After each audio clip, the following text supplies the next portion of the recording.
তো কেমন আছো ত্রিপুরা সবাই? আশা করি সবাই ভালো আছো। Welcome to day 1 of series how to become an actor. তো তোমরা আমার কমেন্টেও কোশ্চেন করছো আর ডিএমও কোশ্চেন করছো, যেটা সবার কমন কোশ্চেন এটা হইছে দিদি আনতে কেমনে যাইতাম, কইগা থাকতাম আর মাসে কেমন খরচা লাগে, যেটা করছো, যেটা সবার আগে প্রশ্ন। বা কেমনে যাইতাম, কেমনে স্টার্ট করতাম।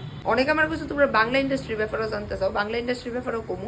তো এর আগে কি তোমরা অ্যাক্টিং এর লেগে তোমরা স্ট্রাগল স্টার্ট করো, মুম্বাই যাও বা কলকাতা যাও, এর আগেও একটা কাজ আছে যেটা খুব ইম্পর্টেন্ট, যেটা আমি নিজে করছিলাম না করে আমি গেছিলাম, যেটা আমি খুব বড় ভুল করছিলাম। আর আমি চাই না যে তোমরাও এটা করো। অ্যাক্টিং এর লেগে স্ট্রাগল করতে যাওয়ার আগেও সব থেকে ইম্পর্টেন্ট কাজ যেটা হয়েছে এটা হয়েছে নিজের উপরে কাজ করো। নিজের উপরে কাজ করো ইন দ্য সেন্স যে আমি কেমন অ্যাক্টিং পারি এটা জানো। আমি একদমই কইতাছি না মানে নিজের উপরে কাজ করো ইন দ্য সেন্স যে তুমি অনেকে এখন অ্যাক্টিং ইনস্টিটিউট থেকে শিখতা বা কোনো খাত থেকে তুমি গিয়ে শিখতা না, আমি এটা একদমই কইতাম না।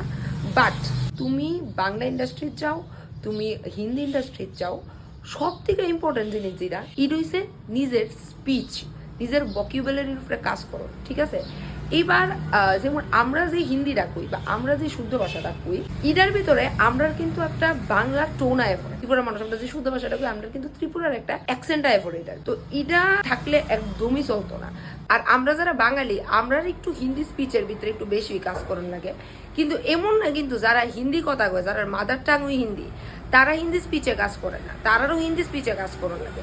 যেমন অভিষেক বচ্চনের একটা ইন্টারভিউতে আমি দেখছিলাম যে অভিষেক বচ্চন যখন প্রথমবার অমিতাভ বচ্চনের গিয়া কইছিল যে বাবা আমি অ্যাক্টর হইতাম চাই, তখন অমিতাভ বচ্চন বলে অভিষেক বচ্চনের কইছিল যে তুমি যে অ্যাক্টর হইতে চাও তুমি হিন্দি কইতে পারো নি, আগে হিন্দি ভাষা গিয়া শিখো, এরপরে গিয়ে অ্যাক্টর হইও। তো তারার এই কথাটা গেলে গেছে, তারার তো ভাষাই হিন্দি। তো টিভির ভিতরে যেই ল্যাঙ্গুয়েজটা ইউজ করা হয় আমরা শুনতে অলমোস্ট সেম লাগবো, বাট ইটা আলাদাভাবে শিখনোই লাগে। এটার লেগে ক্লিয়ার স্পিচ, ক্লিয়ার প্রনাউন্সিয়েশন হওয়াই লাগে। অ্যাক্টিংয়ে যে স্পিচটা ইউজ করা হয় বা যে ভাষাটা আমরা শুনি, এটার উপরে সবার কাজ করার লাগে।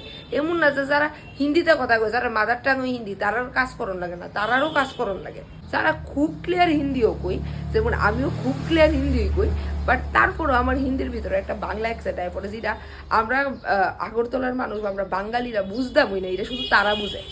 আমি যখন কেন হিন্দি কইতাম তখন তারা কইতো যে না আমার বাংলা একটা টোন আয় পড়ে। ভিডিওটা অনেক বড় হয়ে যায় বোগা ওখানে, আমি এলিগু কইছিলাম যে একটা ভিডিও পসিবল না। পার্ট 2 এ বাকি কথাটা কইতাছি।